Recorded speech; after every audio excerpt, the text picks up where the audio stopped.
The United States is going ahead with punishing tariffs on Canadian steel and aluminum. It's a big deal. It's a big deal. This is the beginning of making America rich again.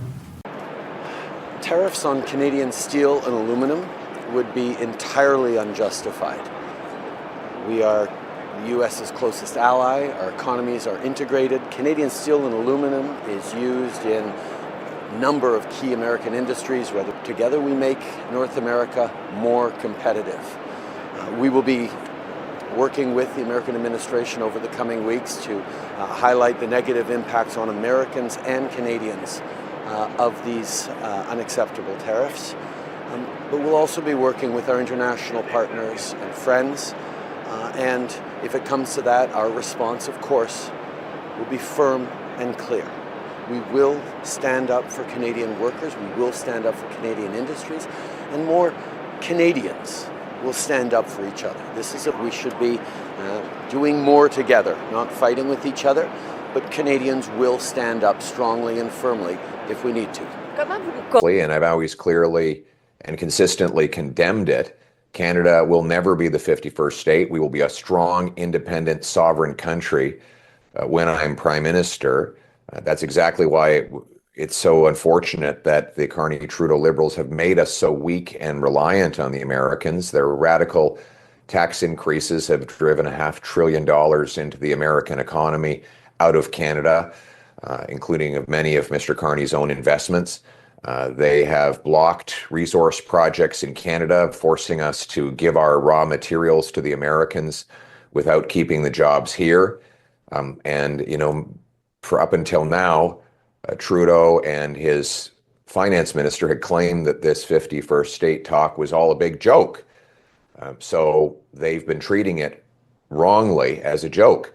And now they tell us the exact opposite. What to believe with Liberals, nobody knows. But one thing is for sure, that if we want to assert our sovereignty, we need a strong Canada First plan to rapidly approve resource projects Liberals have been blocking, to cut taxes on work, investment, energy, home building, and making stuff in Canada, to knock down trade barriers within the country so we can trade with ourselves, and to build pipelines to tide water so that we no longer give our energy to the Americans at a discount. And by the way, let's secure our country with stronger borders and military. That is a Canada First plan that will make us truly sovereign. No one wins in these trade wars, but this is not a fight that we wanted to pick. We were happy to continue to have a strong relationship. Donald Trump has picked this fight, so we're going to fight back. We just announced today, what I would do is put in place a 100% tariff on Tesla, directly targeting Elon Musk. Because Elon Musk is proudly touting this. If the tariffs are put in place today on steel and aluminum, we have to retaliate today. This kind of trade action against Canada, which has a trade deal with the United States, against Canada, which is a military ally in NATO and NORAD, is illegal. It is unjustified. And a really important point, particularly on the aluminum, is a 25% US tariff on Canadian aluminum is a self-harming, self-mutilating action by the United States. And this administration, in particular this administration, is very focused on the need to have more energy. They talk about it as energy accretion.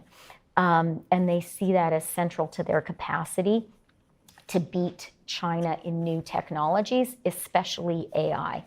Imposing a 25% tariff on aluminum overall, and particularly on Canadian aluminum, is exactly the same as a 25% tariff on electricity. And they're going to find that out really, really soon.